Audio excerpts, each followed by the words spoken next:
around. I'm like, Connor. Dating her won't change that. He is like, God, hashtag masculinity is so fragile. Oh my God. Oh, he is. Dave is the walking embodiment Because, of that. like, here's the thing. Connor and Wesley were being jerks, like, teasing him about it earlier. But it always felt very clear to me they weren't like, you should dump her. They were just like... Yeah. Because the thing is, Dave picks on them constantly. I think they were just like, oh, hey, here's our chance to pick on him. Dave is also the But he can't handle it. Can dish it, but cannot take it. He is, like, way too insecure to have anybody say anything bad about him. But then I'm like, Dave and his dumb insecurities. Then Anya and Pam, her mom, this is when I realized her mom's name is Pam, go to Dr. Chris. She looks like a Pam. Yeah. And are like, hey, guess what? Anya's not 20 and a half. His exact... He starts guessing her age, but when he gets to 17, she's like... He gets 17, and he goes... Oh, God. And I just wrote correct response. I also wrote correct response. Exactly. I wrote correct response from Dr. Chris. And because he goes, oh, God. And then instead of even acknowledging Anya, he turns to her mom and he's like, I'm so sorry. I didn't know. Like, he needs to talk. Didn't know. He needs to talk to the other adult in the room. And then they leave. And then Anya's like, you ruined everything. I'm like, your mom didn't ruin anything. You lied to this man. But then Adam goes over to Fiona. Is he at Fiona's house? Okay, so I think they left school because they were going to go somewhere. So they went to her house, and then he comes back and he says he's back from the bank machine. And when he gets back, she's already like very drunk. And I actually wrote, how long was he gone? Because she is very drunk by the time he gets back. My headcanon is that Adam only has an ATM card for a very specific bank that is far away. It's not like the Chase equivalent of New York. It's more like trying to find like a Wells Fargo. Oh my God. But then why not take her with you if you just really don't want to take her to the intervention? Well, she wanted to go home and change because she was like, I don't have an adventuring outfit on. I need to get an adventuring outfit. Of course she did. Okay. Of course she did. So she must have changed very quickly. Because I was sitting here like, how long did you take? She also could have been drinking like earlier and then really just like... Oh, that's true because we know she goes to school slightly drunk now. And she also has that like very conspicuous water bottle full of obviously not water. It's like a clear water bottle. Yeah, and with like a champagne colored liquid inside. Like, it's very obviously not water, dude. But then she's like borderline passing out on the couch. I think she's throwing up, and Adam is finally like, oh, maybe this is a really big problem. And he calls Holly J, thank God. And he's like, I want to help. Yeah. And then we're with Dave trying to save face with Sadie. Okay, Dave's attempts to make up for this are hilarious. And he's like, I'm sorry, let me make it up to you. I don't know, like, or let me play you. Well, wait, you skipped. She goes, you called me a giraffe. And he goes, giraffes are beautiful creatures. Right? They can reach all the high leaves. Which, like, honestly, agreed. I love a giraffe. I'm like, when we went to the zoo, I was very excited about a giraffe. I was also very excited about an elephant. I'm very on board for an elephant. But yeah, I just love giraffes. Are beautiful creatures. They're they're majestic and they can reach all the high leaves. That's what I wrote. They can reach all the high leaves. Nice try. Not really buying into that approach. And then he's like, well, let me play you for it. Like, first 1 to 10. Like, if I win, we go out on a date. And if not, you tell me to, like, just leave or something. And she's like, okay, fine. And then really weird music plays. Because just whenever there's basketball, they play a freaking dumb song for no reason. There's so many good options. It's weird. You guys have the budget now. And then we're with Adam, and he's blindfolded Fiona for a fun surprise. She's like, where are we going? Where am I? And then we go to a therapist. She says, does it involve a plane? And I'm like, do you really think Adam is taking you on a plane? And then he unblindfolds her, and it's her intervention. And I think, does she tell him to leave? Yeah, she's like, she basically does like a whole, I never want to see you again. And Holly J is like, he's just trying to help. He's a good person. Like, you know, we love you and we want to help you. And she's like, fuck you, basically. Right. And she says she'll talk if he leaves. And so Adam says, okay, I'll leave. And I just wrote, Adam, ow, my heart. I know, I just wrote down, poor Adam. But I'm glad that they're finally like sending her to rehab and doing an intervention because Seriously. clearly just like talking her out of it did not help anything. Oh no. And then Anya and Dr. Chris meet up again, and Anya's still like, I'm like gonna be 18. Like she's like, Jay-Z is like 12 years older than Beyonce, and he's like, Beyonce's not 17. Which I thought was I love her attempting to logic, and I love that he just undercut it so quickly. But she's like, and I won't be in 2 months, and he's like, 2 months, and she's like, yeah, it's just 2 months, and then I'll be 18, and I'm like, this is gross. It's still creepy, like waiting for her to be legal. They're gonna be friends, and he's gonna wait out her being legal. This is like Wilder Valderrama and Lindsay Lohan all over again. Isn't this like the premise of that Metro Station song, 17 Forever? Like, you won't be 17 forever, and we can get away with this tonight or something? Ew, no, I don't know this song. I don't know this song either. The only Metro Station song I know is Shake It. Yeah. No, Metro Station had a song called Kelsey, and it's the only song with my name, so I get very excited. But yeah, he's like, all right, I'll talk to you in 2 months. I'm like, ew, no, this is gross, and I don't like it. Yeah, I wrote, this is a bad idea for so many reasons. For sure. And it's not just that he's like, cool, talk to you in 2 months. He's like, we're going to be cool friends for 2 months, and then we can fuck. It's terrible. And she's like, can I have a kiss to tide me over? And he's like, no, you're still 17. And I'm like, she's going to be 18 in 2 months. And you're like, cool, casual waiting until you're one day past 17, which is still gross. No. Yeah, She's still in high school. The thing is, I don't remember exactly how it went down, but it hasn't been that long since I watched it. But I know that they actually do come back to this plot line, and it doesn't go the way Anya wants it to go. Is it a Mr. O situation? No. They never sleep together.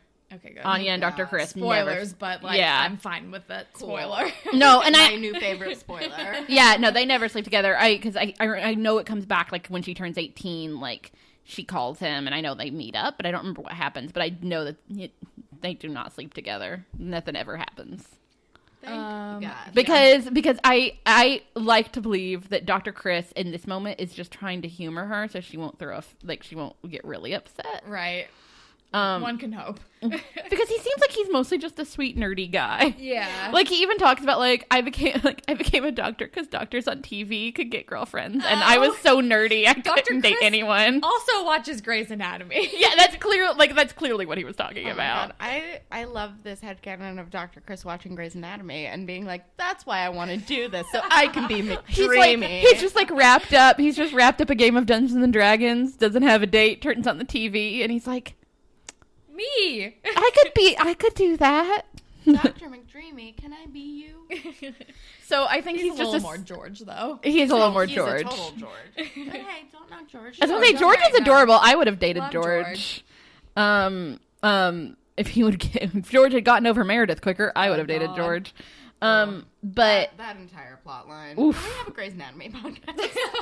Oh my God. I would be here for that. I would be here for that in a heartbeat. Yeah. I've had to quit watching the more recent seasons because I got so frustrated by things. But like those early, like those first I started rewatching it. I'm in season 3 now. Those first 3 or so seasons are so good. Oh, good. That first season, I'm caught up. Listen, I will say until like the day I die that the first season of Grey's Anatomy is one of the best written mainstream primetime TV writing I've seen. Like that first season just so tight as far as the writing goes. So good.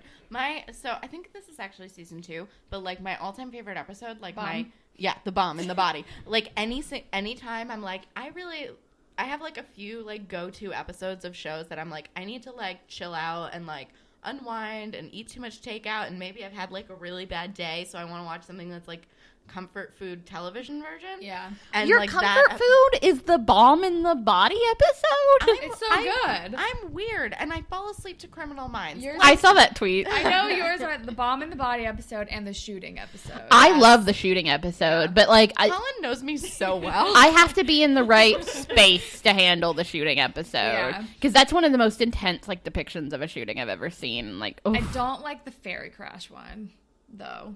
That one bums me out. I like that one too. I like at least all I the don't big know. ones. I don't like the plane crash episode though. I thought that was poor. I thought that was hard. I also thought it was slightly poorly done. It is hard to watch. I like the ferry crash one. And I like the fairy crash one a lot, actually. And I like the shooting one, and I love the bomb in the body one. That's my favorite. I fucking hate the musical. Oh, the musical episode. Why? So bad. Why did that happen? The thing I hate the most about it is that it's actually an important episode to the plot, because it's like Callie, I mean, I don't know, I'm gonna spoil it, but it's Spoilers like Callie like 10 years is ago, pregnant right? and they got hit by a car and we have to make sure that like she and the baby are okay. It's like high drama, but then they're also singing and it makes it terrible. The reason that episode is also really bad is that Callie's the only one that can really actually sing. Yeah. And they keep forcing other people to sing. When Owen sings. Actually, I take that back. The actress who plays Bailey can kind of sing too. She's pretty good. But like when Lexi Gray sang, I'm like, come on, you guys, don't make me do this. And she sings that Anna Nalick song, and I'm like, Yeah. and I'm like, please don't. I love that song. They Please sing don't all sing of the this. stereotype. They sing the How to Pray. Save a Life. Yep. They sing Just Breathe. Well, and she also does some Brandy Carlisle's The Story. Callie does, which I'm like, Callie, you are a beautiful singer, but I would love to just see instead of this episode, could we just have had an episode where for some reason Callie has to get on a stage and sing and like make it part of the plot, like Make her have to do a drunk karaoke in an yeah, episode. yeah, that's fine. Like if you want Callie to sing the story, do it that way. Oh my god, it's so bad. Wow, we've really gotten off topic. Okay, The yeah, last sorry. scene is The point is, Dr. Chris feels the same way we do. He hated the musical episode. yes, and he wants to be a McDreamy, but he's a George, which is fine. There's It's nothing fine. wrong with George. I mean, there's some things wrong with George. Yeah, there's some things wrong with all of them. It's true. McDreamy's a fucking asshole. Well, no, it's why the show is so good. Yeah. It's so good. But yeah, I'm convinced that Dr. Chris, when he was like 17, is like all his friends left after playing Dungeons and Dragons. He's sitting in his basement and he's like, how come girls don't date me? And then he's watching TV and he's like, you know what I can do? I'm really smart. I'll become a doctor because Grey's Anatomy says that's how I can date girls. And then he went to college and did become a doctor and had a bit of a glow up. Yeah. But then the girl who shows interest in him that he likes is like, he's like, oh God, she's 17. She's like also like the girl he would have been obsessed with in high school, so I'm sure he's like feeling conflicted. Yeah, totally. Also, he's probably like, oh my God, she's pretty and she LARPs. We're meant to be. She's 17, dear God. Yeah. But then the last scene. I keep hitting myself with this mic. Oh, no worries. Hang on. I think it's. There we go. Thank you. But then the last scene is Holly J comes into the dot and is like comforting Adam about everything and giving him updates on Fiona. And then she shows him a page from Fiona's journal that's like talking about like how much she likes Adam, basically, or Which something. feels private, but also she's like, you kind of deserve it after everything you've been through. And she's like, she'll come around. And then we get like a love montage. Yeah. It's like, and so I actually wrote him like, I get why this has to happen, but Holly J, don't show him part of her journal. I know, How that's dare so you? private. But then right after that, I wrote, okay, but this is also really sweet. And I think he really needed it. Yeah, to know that like she genuinely had feelings for him, and that Yeah. it wasn't just like, you know, Drunk goggles. Yeah. Or attention seeking. yeah. And it was like a really sweetly written little journal. It was like in the second person, like Yeah. to him in a way, and I was like, oh, Right. my heart. And then that's the end of the episode. Spirit Squad Captain Holly J. Yeah. Yeah, for sure. Ship. Adam and Fiona, even though it's really complicated. Claire and Eli, I don't know. I'm weirdly going Dave and Sadie for some reason. What? I don't know. We man. spent this whole episode talking about how she's out of his league and he's a jerk, and then you're like, But like when they date and he's not freaking out, he's like a much more tolerable human. fine. Okay. I don't know, guys. The heart wants what it wants. I'm actually gonna go Adam and Fiona, even though it's complicated. Cause it's like, I think just because they're my two favorite characters, and my heart really wanted this to work. But like, as a like actual more like, you know, real shippy of the episode, it would be like more Claire and Eli, who like, Who are like solid. yeah, they're like solid. So good. They're solid right now, cute banter, and they're just trying to help Adam out. Yeah. I would also like to friendship Adam and Eli because they were Yes. they're the true OTP. Ultimate romance. Moral of the episode: be honest about your age.